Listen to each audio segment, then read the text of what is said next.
C'est la première fois que dans le texte nous parlons de la nécessité de respecter le Shabbat. Respecter le 7e jour. On ne travaille pas. On ne fait rien d'autre que de se consacrer à la sainteté du jour de Shabbat. La sainteté de la Torah, de notre connexion à Dieu.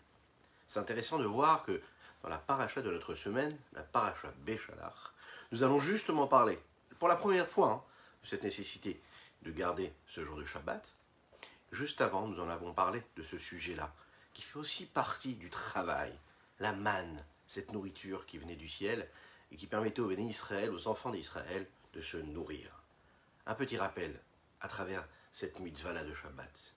On se souvient que tous nos efforts, les efforts quotidiens pour nous permettre de nous nourrir, de nourrir notre famille, nos proches, oui, bien sûr, cela dépend de nos actes, de nos actions, de notre investissement. Oui, mais il faut se souvenir que c'est Kadosh Baruch Hu, comme ce Shabbat, là, comme cette manne que nous avons reçue de Dieu. Le Shabbat est là pour nous rappeler que tout vient de Dieu. Même si tu ne vas pas travailler, tout ce que tu dois recevoir, Dieu te le donnera. Comme un jour, il nous a donné la manne. Boker Tov les Koulam, bonjour à toutes et à tous, je suis infiniment heureux de vous retrouver en cette magnifique matinée que Dieu nous offre sur la terre. J'espère que vous allez bien, je vous invite à partager, je vous invite à liker et à commenter cette publication, afin que nous soyons encore et toujours plus à étudier cette sainte Torah. J'espère que vous allez bien, nous allons étudier tout cela juste après ces quelques notes de Nigun, et ensuite on développera notre Tanya du jour ainsi que le jour de Shabbat, le Tanya du Shabbat, ensemble. Nous allons parler de la parole, nous allons parler de ce qu'est la bénégation, souvent à Dieu. Ya ya ya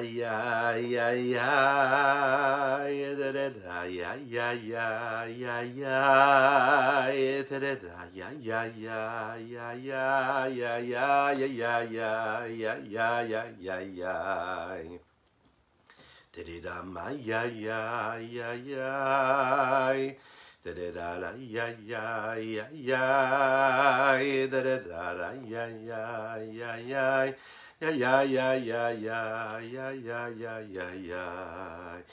Da da da da ya ya ya da da da da ya ya ya.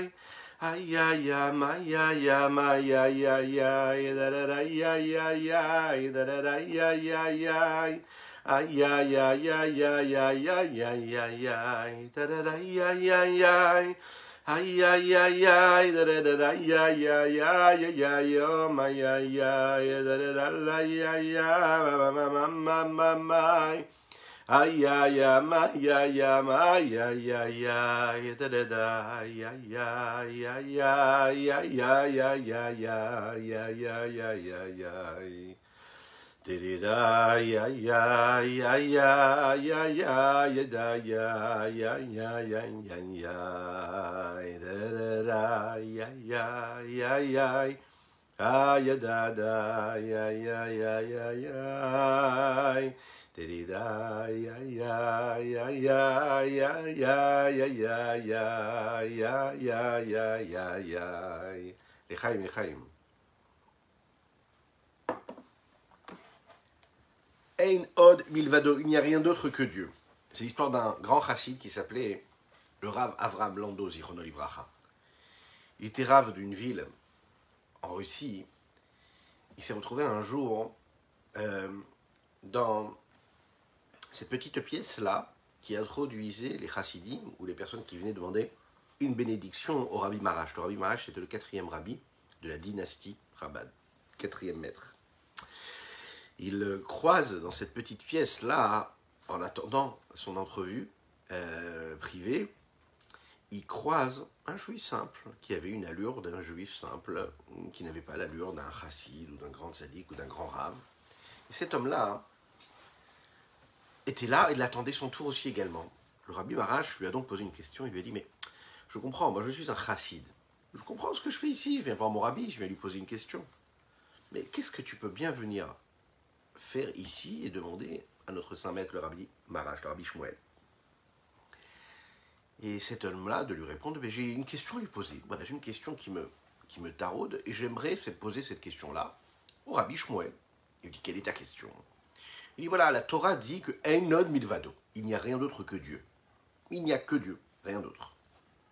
La Chassidoute explique qu'il n'y a rien d'autre qu'Akadosh Baruch Hu. Rien d'autre qu'Akadosh Baruch Hu. Bon, j'ai une question. Comment est-ce qu'on peut dire une chose pareille?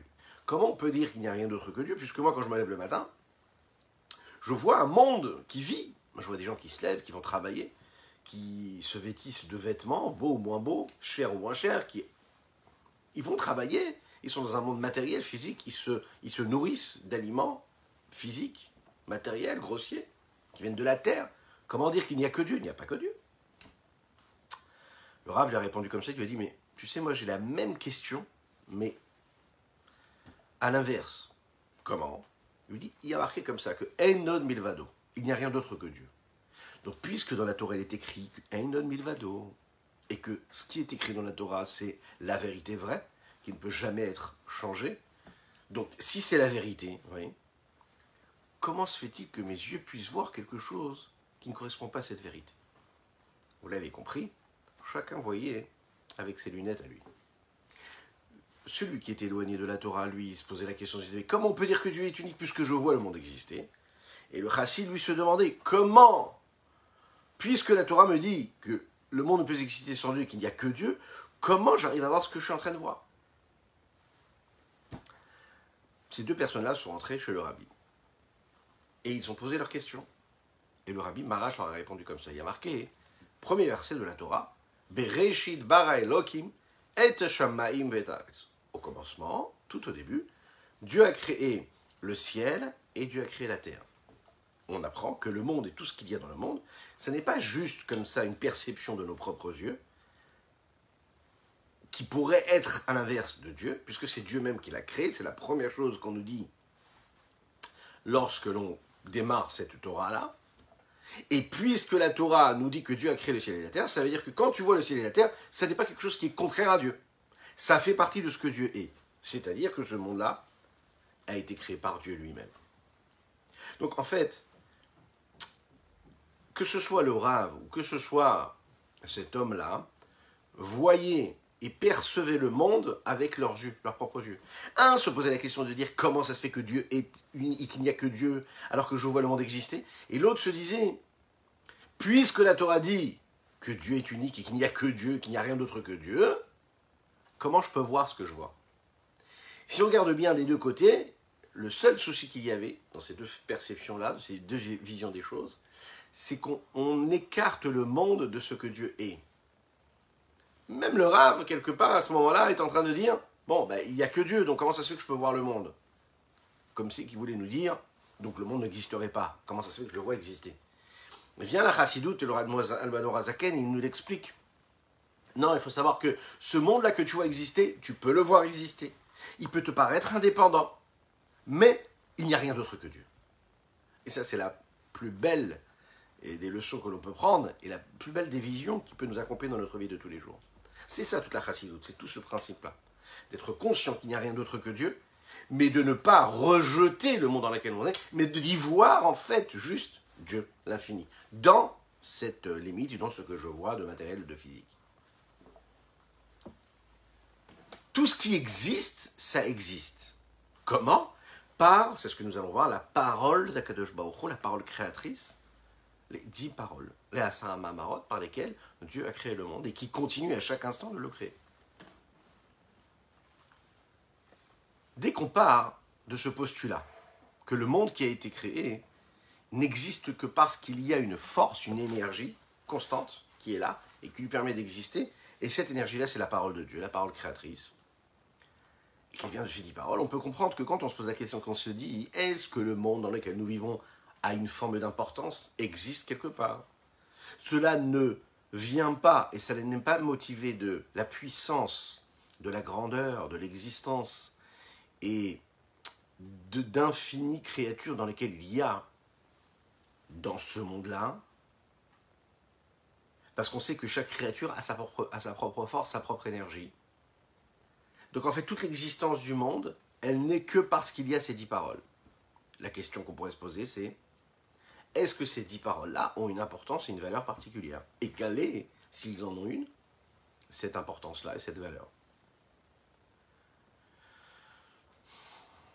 Un exemple qu'on pourrait apporter, et qu'on a dû déjà apporter ensemble dans nos cours, mais qui est important à rappeler ici, c'est la nécessité est un petit peu analyser la capacité que l'homme a lorsqu'il parle dans la parole. Pour comprendre le nombre, pour comprendre l'énergie et la valeur qu'il y a dans un mot, dans une parole, il faut essayer de savoir et de se poser la question, je ne sais pas si vous avez déjà compté, mais il y en a qui se sont assis, ils ont commencé à compter, combien de mots un homme il est en mesure de dire, de prononcer pendant toute sa vie. Pour prendre conscience de la valeur de chaque mot, combien de mots un homme prononce dans sa vie. Le rythme de la parole moyenne d'un homme moyen en général, c'est qu'il est capable de dire un petit peu plus que 100 mots par minute. Si on évalue combien de mots il peut dire dans sa vie en fonction de ces 100 mots qu'il est capable de dire par minute, alors je vous laisse faire le calcul, mais moi je vais passer toute la nuit à faire les calculs. Je plaisante. Un homme est capable de dire 100 mots par minute. Maintenant, on va imaginer qu'il y a 60 minutes dans une heure. Oui, jusque-là on est d'accord. Ça fait exactement 6000 mots par heure. On multiplie ça par 18 heures par jour. Parce que le reste du temps, bien sûr, qu'est-ce qu'il fait l'homme? Il se repose un petit peu. 18 heures par jour, ça fait environ, si je ne m'abuse, 108 000 mots. On admet qu'il y a 365 jours dans l'année, ce qui correspond donc à 39 420 000 mots. Vous imaginez un petit peu le nombre de mots que nous prononçons. Écoutez bien, c'est très intéressant. Maintenant, on multiplie ça par le nombre d'années d'un homme moyen. Ce qu'on souhaite, c'est jusqu'à 120 ans, mais on va partir d'une base de 80 années. Jusqu'à ce que Mashiach arrive, environ 80 années. En tout cas, même si l'homme reste vivant, bon, il continue à parler et être éloquent pendant 80 ans de sa vie. Après, il se repose un petit peu plus. Donc, si on compte bien maintenant, c'est 39 420 000 par an fois 80. Alors, n'hésitez pas, si vous êtes à la maison ou en replay, ou au travail, faites le calcul, et vous me direz si on ne s'est pas trompé. On arrive à 3 153 600 000 mots par vie. Imaginez un petit peu. 3 153 600 000 mots prononcés lors d'une vie.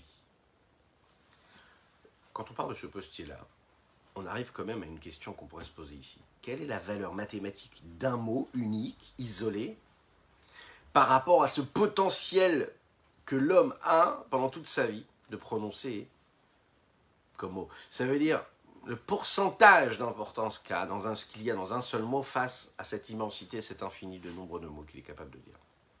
Alors bien sûr, la valeur d'un mot par rapport à son potentiel de parole, il est bien sûr insignifiant. Vous imaginez quasiment plus de 3 milliards de mots. C'est une folie. Nous l'avons dit, nous étudions aujourd'hui pour le mérite de chacune et chacun d'entre vous, mais aussi pour la Refoua Shelema de Pinchas Ber Ben Yendel. Plus de 3 milliards de mots. Donc c'est quoi? 0,00000000003. C'est un petit peu comme une goutte d'eau dans la mer, comme un grain de sable qu'il y a sur cette terre ferme qui entoure cette mer. Si on regarde un petit peu plus précisément ce qui se passe, on verra que le chiffre même, 3 milliards, lui, en fonction et en rapport avec les limites du corps de l'homme, vous imaginez ce corps de l'homme qui, lui, va prononcer ces 3 milliards de mots, un peu plus de 3 milliards, pendant l'existence, c'est quand même un corps qui est limité à 80 années de vie. Maintenant, ça c'est le corps qui est limité. Mais si on regarde ce qui se passe dans le corps, il y a quoi? Il y a une âme. Et cette âme-là, elle est infinie. Et puisque l'âme est infinie, eh bien cela veut bien dire qu'elle a un potentiel qui dépasse ces 3 milliards, plus de 3 milliards de mots qu'elle serait capable de dire, prononcés par ce mot-là. Donc, dans un certain sens, le rapport qu'il y a entre la valeur qu'on est capable de donner, d'estimer à un mot, écoutez bien, un mot, par rapport à l'infini, puisque l'âme, elle n'est pas limitée par le corps. Donc, puisqu'elle n'est pas limitée par le corps, les mots, elle pourrait en prononcer beaucoup plus que 3 milliards. Donc, un mot face à cet infini potentiel qu'il y a dans l'âme, c'est là non plus 0,0000003, c'est rien en fait. C'est 0%. Il n'y a pas de valeur. Dans le sens où il y a toute la valeur. Dans le sens où c'est rien, un mot face à l'infini de mots que tu es capable de dire. Maintenant, imaginez un mot par rapport à des milliards de mots. Imaginez un mot par rapport à des moments et à des pensées, le nombre de pensées qu'on pourrait avoir. Les pensées sont inquantifiables. Si les paroles déjà, même quand elles sont quantifiables, elles sont quand même limitées au niveau du corps et infinies au niveau de l'âme, imaginez par rapport au nombre de mots qu'on est capable d'avoir qui traversent notre pensée.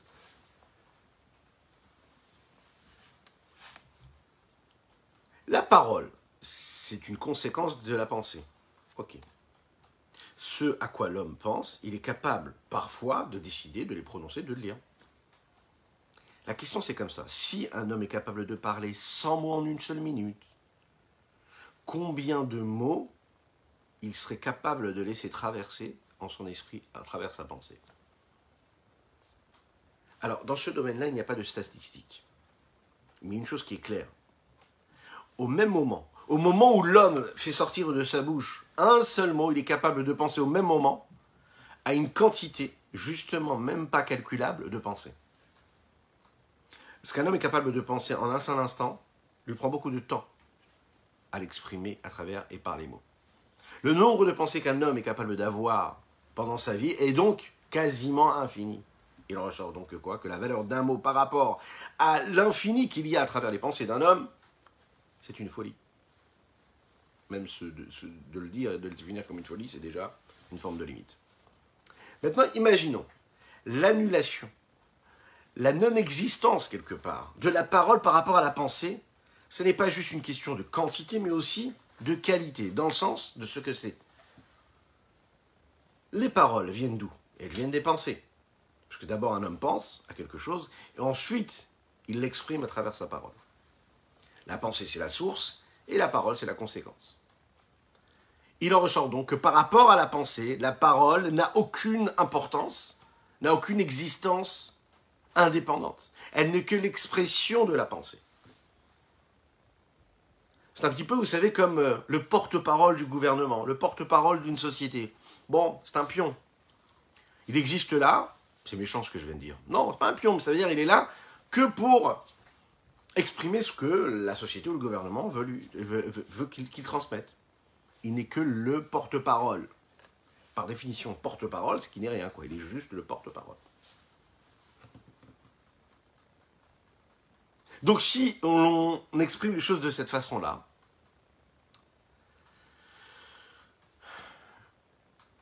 ce porte-parole-là, lui, ne décide pas quel est le message qu'il va transmettre.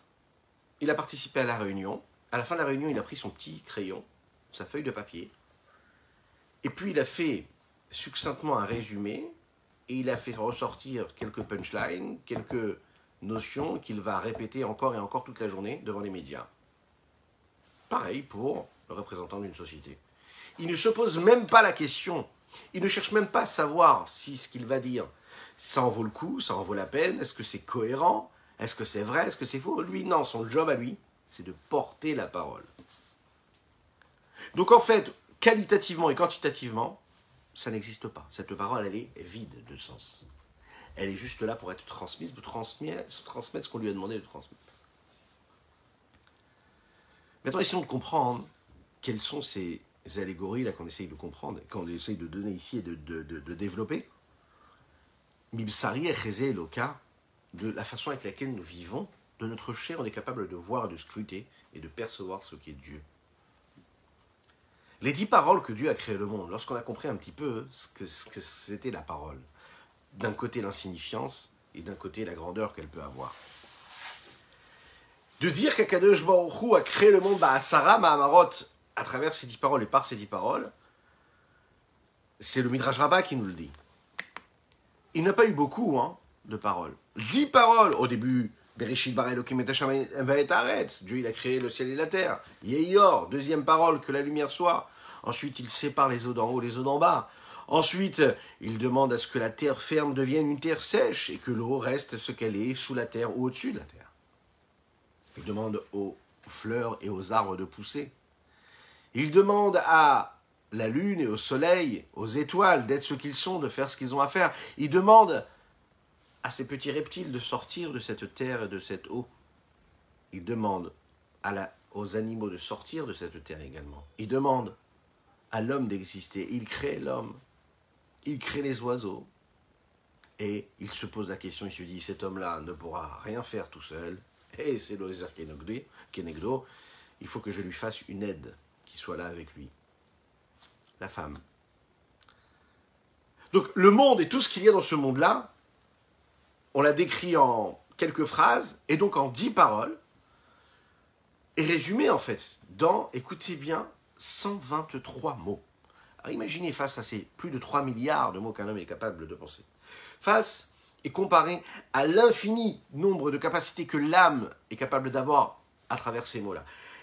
Comparé ces 10 paroles-là et ces 123 mots qu'il y a dans ces 10 paroles-là, dans ces 10 versets qui décrivent la création du monde par Dieu, face à l'infini nombre quantifiable ou qualifiable de pensées qu'on pourrait avoir dans notre vie. Ça paraît insignifiant. Un homme prend 1 minute, on l'a dit, quasiment 1 minute pour dire 100 mots. Donc c'est-à-dire que pour dire les 10 paroles que Dieu a prononcées, 123 mots suffiront. Si ces 123 mots qu'un homme est capable de dire, c'est comme nul, c'est comme rien, c'est comme du néant, face à sa capacité de parole ou de pensée, on peut comprendre que les 123 mots que Dieu a dit à travers ces 10 paroles créatrices sont rien plus que rien, sont même pas qualifiables par rapport à l'infini du Saint béni soit-il, qui est au-delà même de l'infini de ce que peuvent être la représentation de l'infini à travers la pensée de l'homme. Il en ressort donc que toute la création, ce monde-là et tout ce qui nous entoure, n'est rien par rapport au créateur du monde. Ol Machal. On va le voir ici à travers les mots qu'il va prononcer, mais juste avant, on va lire les quelques lignes qui sont juste avant, sur lesquelles on s'est arrêté hier. Ki itavut kol haolamot. Lechaim, lechaim.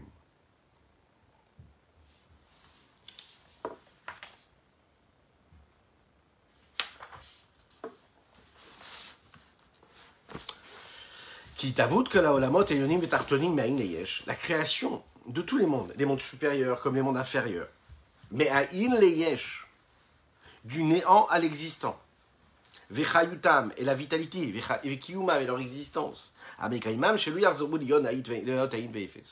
vitalité, ce qui leur permet d'être, de rester ce qu'ils sont, qui ne reviennent pas à leur qualité première qui était celle de ne pas être, Keshaya Eino et l'Advar Hashem, au niveau où ils étaient quand ils étaient juste la parole de Dieu, Verouar Pivem Lubashpaem, et le souffle de la bouche de Dieu qui était habillé. Cette création du monde, on ne peut pas la voir comme une forme d'existence et de création nouvelle qui sortirait, qui existerait en dehors de ce que Dieu est, qui serait séparée de Dieu. Cette perception-là, c'est elle qui relève et qui nous rappelle quelle est la problématique réelle de l'existence de ce monde-là, ou plutôt la solution de cette existence de ce monde-là. L'existence de ce monde-là, tout en étant l'existence et la matérialisation de Dieu, de cette divinité-là ici-bas sur Terre, le rapport qu'ils ont entre les deux, eh bien tous les plus grands théologues de l'histoire, tous les plus grands philosophes de l'histoire, jusqu'à aujourd'hui, se posent la question, ils arrivent même à conclure que même la science arrive à prouver que Dieu existe, qu'on est obligé de dire que Dieu existe, que c'est Dieu-là qui a précédé ce monde-là infini, magnifique. Ici, on est en train de nous dire que quoi ? Que l'existence même, l'entité même de cette création de ce monde-là, eh bien, ne se sépare jamais de l'entité même divine, c'est-à-dire de ce que Dieu est.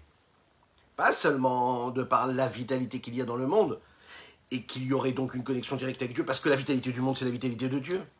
Non, mais l'existence même de la chose, le fait qu'il y ait quelque chose en bas, qu'il y ait quelque chose en haut, qu'il y ait un monde inférieur, qu'il y ait un monde supérieur, qu'il y ait un ange spirituel, qu'il y ait un homme physique qui a froid, qui a chaud, qui a faim, qui a soif, cet homme-là, avec les besoins les plus matérialistes possibles, les plus grossiers possibles, cette nécessité-là, cette existence-là, c'est Dieu lui-même. C'est en fait une forme de dévoilement de Dieu. Ce qui te paraît le plus grossier, parce que c'est grossier, c'est en fait quoi ? le dévoilement de Dieu, qui lui est infini. Et dans le dévoilement du divin, eh bien, ce dévoilement du divin n'est pas séparé de ce que le monde pourrait être. Il n'y a rien qui sépare. Il n'y a même pas d'écran. C'est Dieu lui-même. Ol machal, comme ici dit dans les mots. Kemo benefesh adam keshemedaber dibo echad, shidibur zelevado kelo mamash. Lorsqu'un homme parle et qu'on compare ce qu'il vient dire par rapport à son essence, comme on vient de le dire ici dans l'exemple, ça n'est rien. Afilou legabe klalot nafsho medaberet. Une parole en particulier d'un homme n'est considérée comme quasiment rien par rapport à son potentiel de parole. Le potentiel de parole n'est quoi? Et bechinat levush, il est quoi? Un niveau de vêtement, c'est-à-dire un moyen d'expression, de transmission de ce qui se passe dans l'essence même de son âme. Il est à Ensaï Shela, il devient l'intermédiaire, Sheu Koach Adibur Shela, qui est quoi en réalité? Le potentiel de parole. On le sait, les vêtements de l'âme tels qu'on les appelle, c'est-à-dire les moyens d'expression, ce sont quoi? La pensée, la parole et l'action. Maintenant, ce qu'il y a de plus profond à travers ces vêtements, c'est quoi? C'est la pensée. C'est le vêtement le plus intérieur qu'il pourrait y avoir. Quand le vêtement extérieur le plus extérieur, c'est le vêtement de l'action, de l'acte. Ben, celui qui est intermédiaire, c'est le potentiel de pensée, de parole, pardon, qui est entre les deux. Puisqu'un homme, lui, il peut parler, d'accord? Il peut parler. Maintenant, d'un côté, la parole a des limites, on peut avoir des sensations, on peut avoir des émotions, on peut avoir des pensées, qu'on n'est même pas capable, même avec tous les mots du dictionnaire, d'exprimer et de définir. On ne peut pas en parler, on peut juste les faire. Mais ces limites-là, quelque part, elles sont toutes là, de par ce qu'elles sont, non seulement à travers, non pas à travers le nombre de mots qu'on serait capable de dire, mais elles sont différentes aussi parce qu'elles sont par leur essence même. C'est-à-dire par rapport à leur contenu, pas par rapport à leurs moyens d'expression. Ce qu'elles sont profondément, et pas par rapport à leur apparence. La façon avec laquelle on pourrait les définir.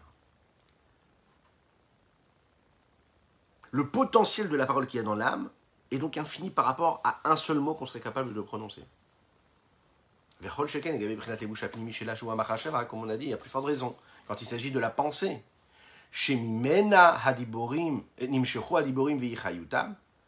dont viennent en réalité, de cette âme-là, viennent et proviennent toutes ces paroles-là. La pensée, en fait, on l'a dit, c'est le vêtement le plus profond qu'il y a dans l'âme. Et donc, si c'est le vêtement le plus profond qu'il y a dans l'âme, c'est le contenu intérieur qui est dévoilé ici, vers l'extérieur, mais qui ne dévoile qu'un pan, qu'une petite partie de ce qu'il peut y avoir à l'intérieur. Le rabbi Ishnour Zalaman Admor Azaken, dans les mots ici du Rav Adin Even Israël, qu'il explique ici, il rapporte que le Admor Azaken le dit dans d'autres endroits, et il définit les différents niveaux qu'il peut y avoir dans la pensée même. Il y a, même dans la pensée, différents niveaux, différents degrés d'intensité, de profondeur. Il y a la pensée qui est définie comme la pensée qui, elle, initie la parole, c'est-à-dire une pensée qui est faite de mots, qui s'exprime à travers des mots. C'est-à-dire que je visualise, je pense à quelque chose, et j'interprète ce à quoi je pense à travers des mots, par des mots.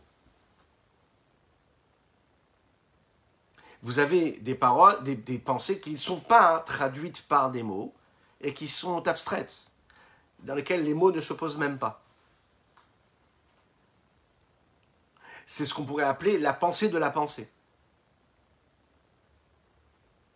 Maintenant, la pensée de la pensée, ce niveau de pensée qui, lui, n'est pas matérialisé et défini par des mots, même dans la pensée, avant d'être exprimé par la parole, s'éloigne énormément de la notion même de parole et de mots. Puisque le mot est là pour... La parole est là pour exprimer à travers les mots ce que la pensée est. Et quand la pensée reste abstraite, au point de ne même pas être décrite et définie, et imaginée par des mots, alors à ce moment-là, elle s'éloigne énormément du mot qui sera sorti, qui sera exprimé par la bouche. Donc on voit en fait qu'il y a un grand écart énorme entre le potentiel et l'expression même de ce qui va se passer.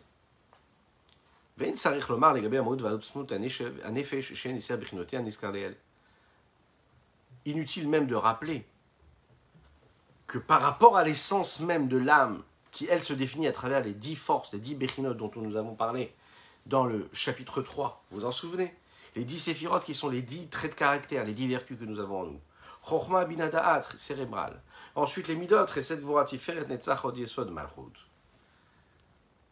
Chochma binadaat et toutes ces autres séphirotes, ce sont les expressions, les outils, les vêtements justement que vont avoir ces différents vêtements, à savoir le pensée, la parole et l'action, et qui sont à leur disponibilité pour être utilisés à bon escient.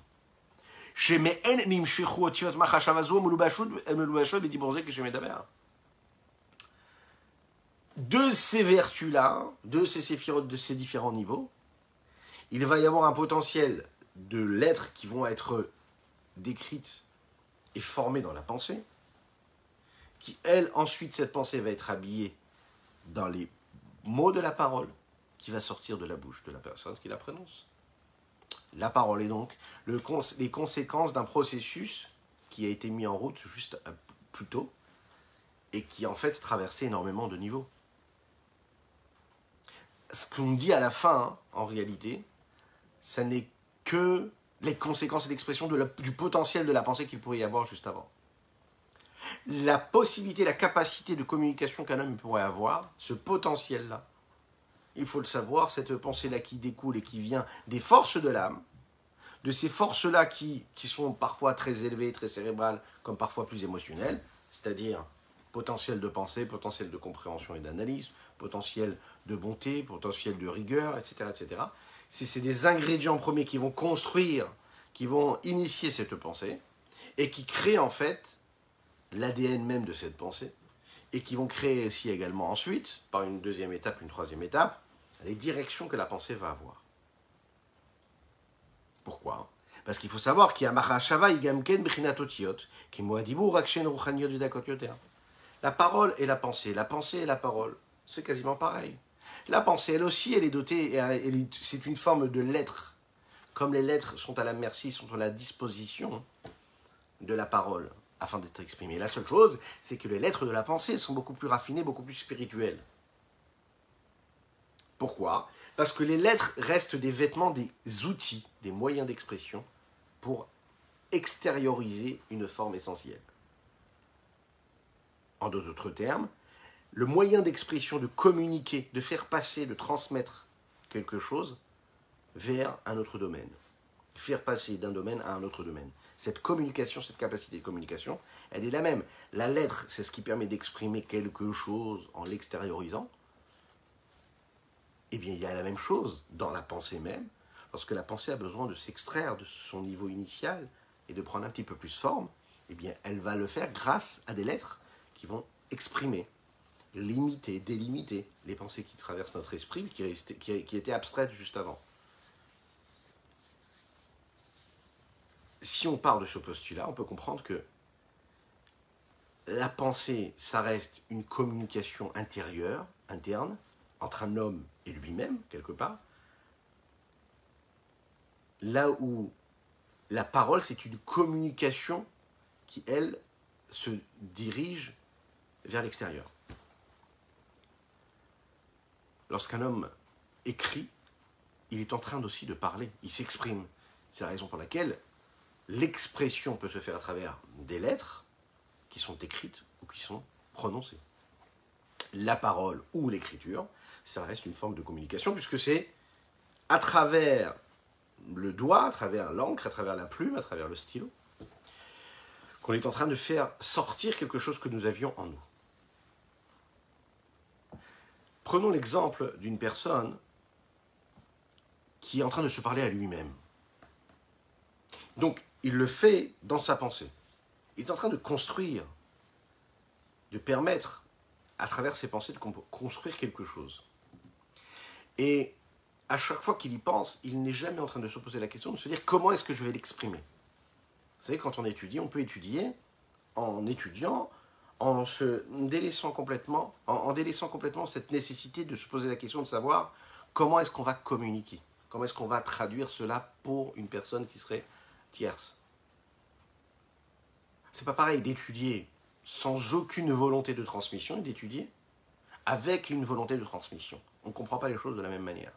Lorsqu'on étudie en se disant comment est-ce que je vais pouvoir l'exprimer, le partager, on l'étudie d'une manière différente. Les mots qu'on va aller chercher, les potentiels de compréhension ne seront pas les mêmes. On aura besoin d'étudier, de comprendre et d'utiliser des mots qui permettront la compréhension et surtout la transmission.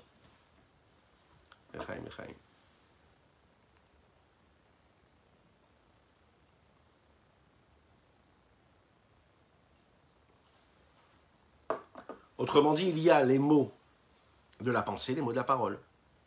Et les mots de la parole sont beaucoup plus matériels que les mots de la pensée. C'est la différence que l'on peut trouver, il le dit ici le Rav Adin Even Israël, entre la parole du Navi, du prophète, et la parole telle qu'on la conçoit, avec laquelle nous vivons tous les jours.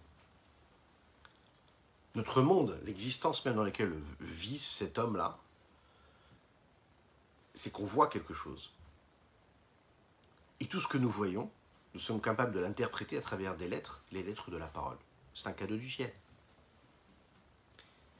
Le monde est fait de cette façon-là, où si l'homme a la bonne conscience, il va voir tout ce qui existe dans ce monde-là, à travers les mots qu'il est capable de donner à ce qu'il voit, l'interprétation qu'il est capable de leur donner, l'existence même de Dieu.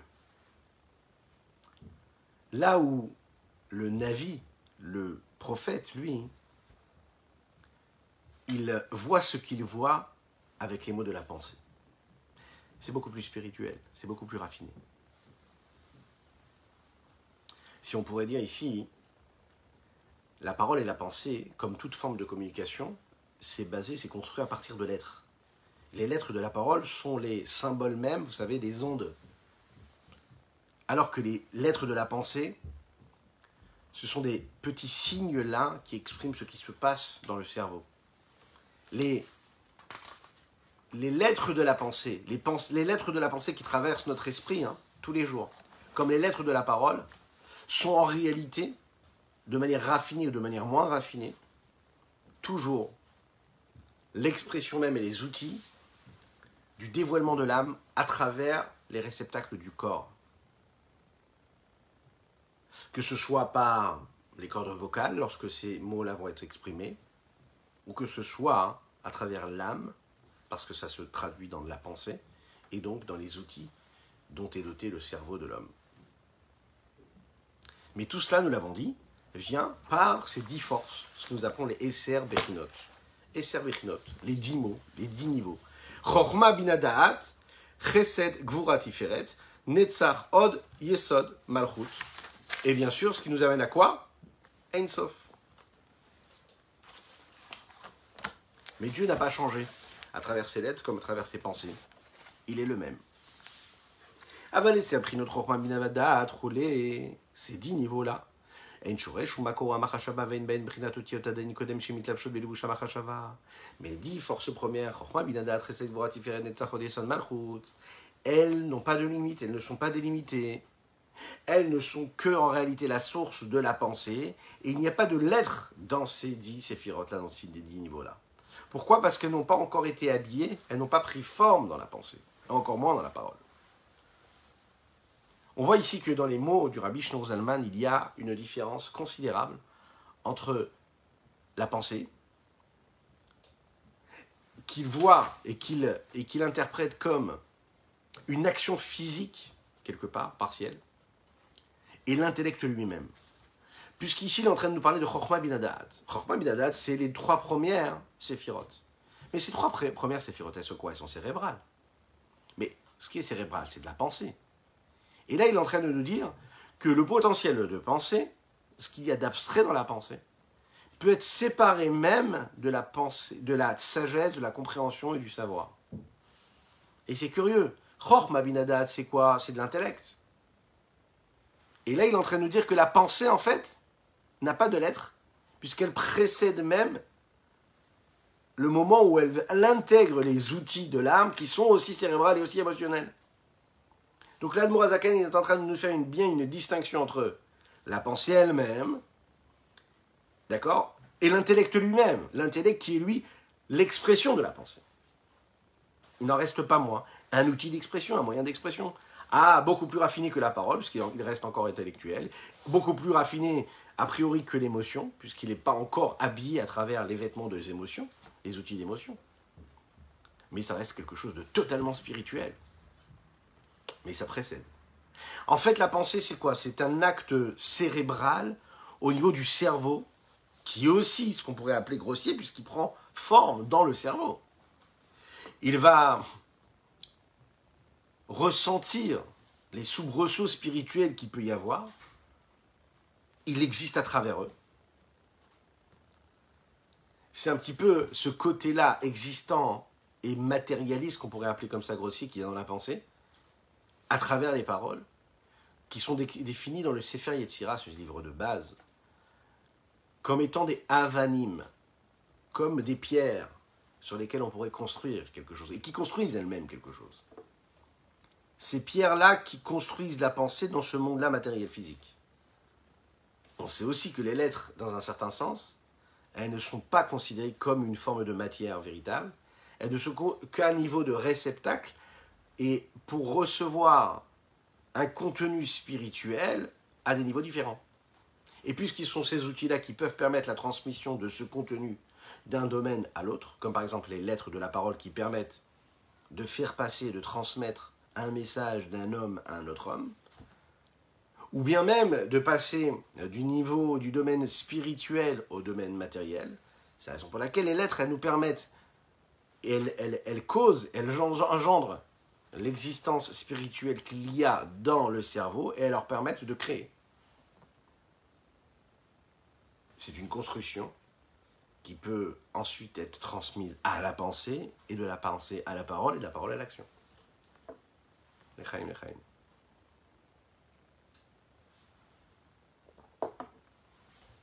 Les machals. Prenons un exemple.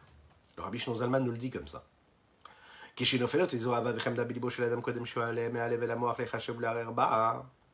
Avant qu'un homme ait un désir, une pulsion, un amour pour quelque chose, et que ça tombe dans son cœur. Avant que ça aille dans son cœur et que ça monte de son cœur vers le cerveau. Afin qu'il la considère, qu'il y pense, qu'il la jauge, qu'il la juge. Il n'y a dans ce désir et dans cette pulsion toujours pas le niveau des lettres et les moyens d'expression. C'est juste un souhait simple, abstrait. Un désir qui vient du cœur pour cette chose-là. Une attirance. Pour cette chose-là qui lui plaît et qui lui fait appel à un désir chez lui. Avant qu'il y ait une pensée, avant que l'homme pense à quelque chose et qu'il le décrive à travers une perception, et qu'il le décrive à travers ce qu'il a connu avant, ce qu'il a connu pendant et après, ce à quoi ça fait appel en lui. Et ça, c'est différent pour chacune et chacun, puisqu'il y a chez une personne où un désir, une pulsion va faire vraiment appel à quelque chose de fort en lui, il y a chez un autre où une autre personne où ça ne fera rien du tout. Parce que ça n'a pas encore pris les lettres qui vont définir et délimiter ce que ça fait chez moi et ce que ça fait chez l'autre. C'est juste une pulsion, un désir, quelque chose qui s'installe comme ça. Il y a une forme d'attirance, mais qui n'est pas habillée et habillable pour le moment à travers des mots. En fait, c'est une sensation qui est totalement cachée. Ça peut être quelque chose qu'on aime, quelque chose qu'on déteste, et en fait qui est en lien direct avec le moi de chacun, et ce qu'est cette chose-là, ce qu'est cet élément, cette situation, cette personne. Et il précise ici, le Admorazaken, Vechol sheken kodem shenafla atava vachemda belibol otodavar. À plus forte raison, avant que ce désir et cette pulsion viennent en son cœur.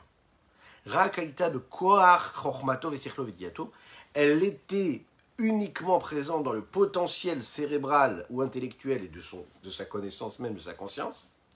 Avant qu'il ait cela, ça existait, et c'était encore plus abstrait dans son âme, qui précédait même l'ordre de l'enchaînement des différents niveaux, différents traits de vertu, de caractère et de vertu.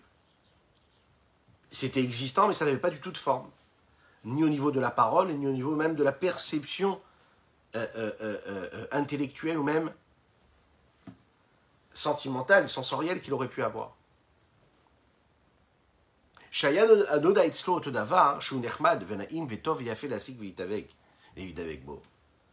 y avait une forme de conscience inconsciente, si on pourrait le dire de cette façon-là, que cette chose-là, c'est quelque chose qui lui plaît. Il aime le voir, il aime le sentir, il aime le saisir, il veut s'y attacher. Ça a précédé même la conscience. Comment ça se fait? Il dit ici le Noirazaken Kigon, il mode comme par exemple étudier une forme d'étude intellectuelle, d'une sagesse, ce désir de savoir qu'il y a quelque chose, en avoir envie, ou bien de manger un repas qui lui plairait. Un homme, en fait, il faut savoir une chose, on ne peut pas désirer, souhaiter, avoir le désir ou une pulsion pour quelque chose qu'on ne connaît pas, qu'on n'aurait même pas aucune perception. On ne parle pas ici uniquement d'une forme de connaissance intellectuelle qui serait là pour analyser chaque petit détail, mais même une forme de conscience pour cet élément-là. On ne peut pas juste aimer comme ça sans aucune raison. On ne peut pas apprécier, être attiré par quelqu'un ou quelque chose sans avoir eu quelque chose qui a initié cet amour-là ou cette envie-là d'attachement.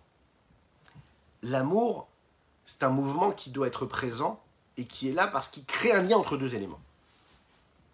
Pour qu'il puisse y avoir une attirance, c'est-à-dire un sentiment d'amour, de volonté, de rapprochement et d'attachement, ben, il faut qu'il y ait ce désir-là. Si ça ne fait pas appel en moi à quelque chose, je ne peux pas l'aimer.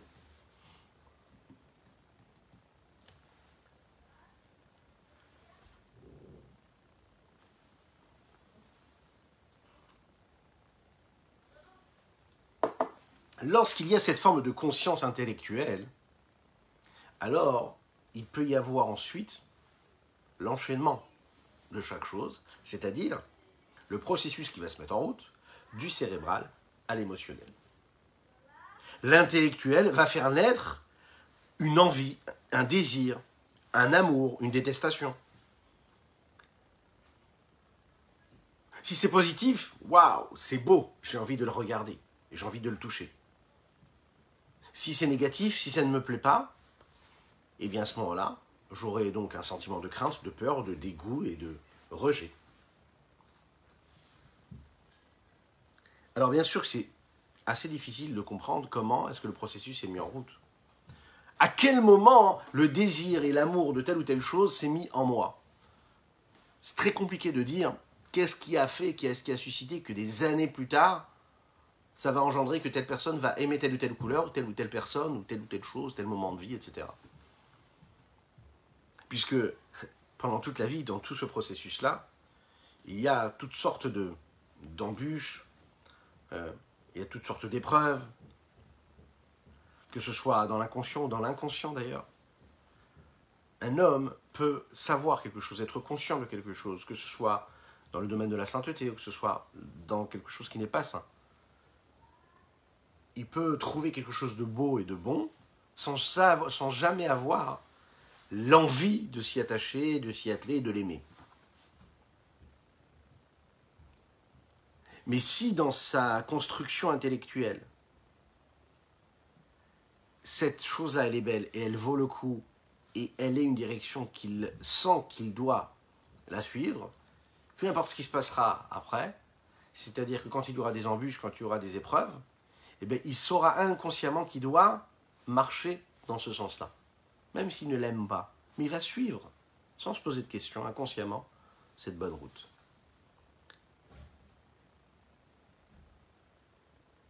Cette forme de conscience-là, elle peut rester parfois même détachée de tout contact que nous avons avec la chose. C'est un peu ce qui se passe, qu'on est capable de transmettre, si on pourrait dire de cette façon-là, dans l'éducation des enfants. On les éduque, ils ne comprennent pas vraiment pourquoi est-ce qu'ils doivent se comporter de telle ou telle manière, mais au bout de quelques années, au bout de dizaines d'années, ils prennent conscience et se disent « Ah, maintenant je comprends pourquoi est-ce que mes parents ils m'ont dirigé comme ça, pourquoi est-ce qu'ils m'ont éduqué comme ça, pourquoi est-ce qu'ils m'ont dit, tu sais, le matin, il faut faire ci, ça, ci, ça, tel et tel geste, tel, te comporter de cette façon-là, ils m'ont amené de ce côté-là et pas d'un autre côté. » Et inconsciemment, ils m'ont mis dans une situation où quand les épreuves se présentent, je vais avoir des réactions qui dépendent de l'éducation que j'ai reçue, des fois conscientes ou inconscientes, et qui vont me permettre ou de me renforcer face à ces épreuves ou ces difficultés, ou de me relever, comme un enfant qui a compris que quand il tombe, qu'il trébuche, il doit se relever. Parce que quand il était petit, ses parents lui ont tendu la main. Donc, inconscient, ils ont installé en lui cette nécessité de se relever quand on tombe. Donc, l'enfant, après, sans le savoir, il sait que quand il tombe, il doit tout de suite se relever. Pourquoi il ne reste pas par terre? Parce qu'on a créé en lui des ancrages qui sont que quand tu tombes, on t'aide à te lever. Ici, ça va être pareil. Intellectuellement, il va y avoir une forme d'inconscience de ces nécessités-là qui vont créer et susciter donc le domaine des midotes, des vertus et des traits de caractère, qui sont l'expression même des émotions que nous pouvons avoir. Des émotions qui créent des sensations, qui créent des sentiments, et ces sentiments-là, en réalité, sont quoi? Sont l'expression de ce qui se passe, et qui deviennent aussi ce qui va nourrir notre pensée, notre parole et nos actions. Les trois vêtements de l'âme.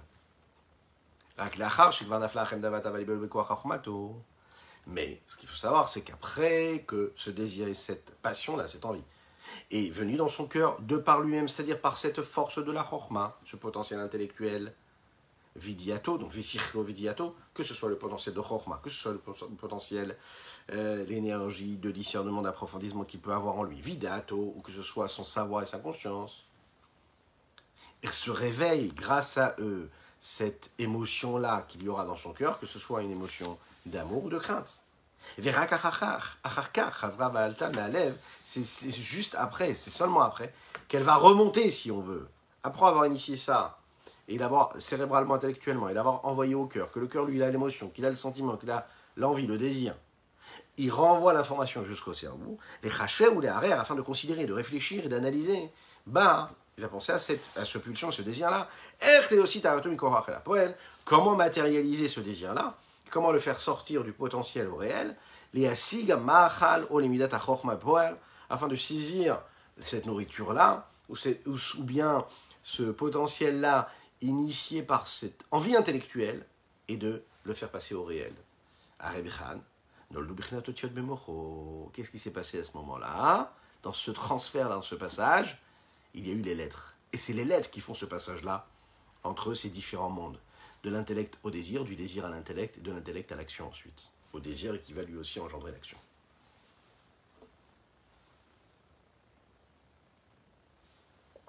Quelles sont ces lettres? Ces lettres, c'est les lettres qui forment le langage en fonction de chaque peuple, de chaque nation, et de chaque civilisation qui a, elle, ses formes et ses moyens d'expression. Le désir du cœur, lui, dans ses premières étapes qui précèdent même les lettres, c'est une forme de désir qui serait universelle. On a tous le même désir pour telle ou telle chose. Cette sensation, par exemple, que l'homme a lorsqu'il a faim, la faim, c'est tous pour la même. On ressent tous la faim. Mais pas tout le monde a la même façon de l'interpréter. Avant que l'homme pense à avoir faim et réfléchisse, se dise « Ah, j'ai reçu cette information de mon corps et je ressens que j'ai faim », eh bien, une forme d'abstrait, elle est là, elle est existante, elle est unique, elle est universelle pour tout le monde. Aucun peuple peut dire « Non, mais moi, je définis la faim de cette façon-là ». Tous, le corps, avant qu'il devienne et qu'il soit interprété à travers des lettres, c'est la sensation de faim.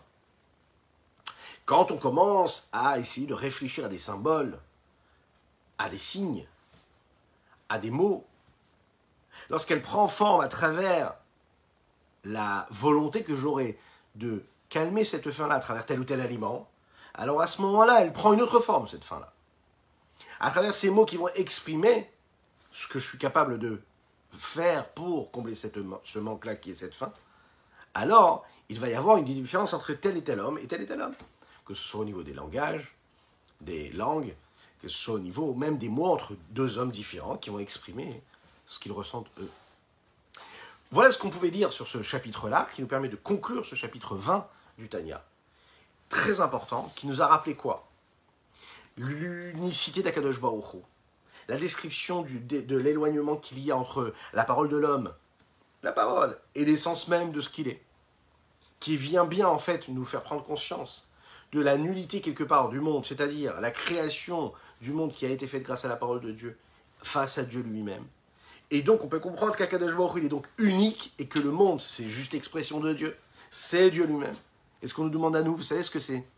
Là, dans ces quelques minutes qui précèdent le jour du Shabbat, c'est de se préparer pour intégrer en nous, intérioriser cette sainteté, Cette prise de conscience-là qui doit nous accompagner à chaque instant de notre existence, de se rappeler qu'Akadosh Baruch Hu, il est dans chaque élément du monde, pas juste un potentiel, quelque chose de concret, quelque chose de réel, c'est Dieu qui nous accompagne, et que nous avons ce mérite et ce miracle inouï, de pouvoir faire partie de son projet tout en étant dans ce monde physique, matériel, et de sublimer, de sanctifier, de purifier chaque instant de notre vie.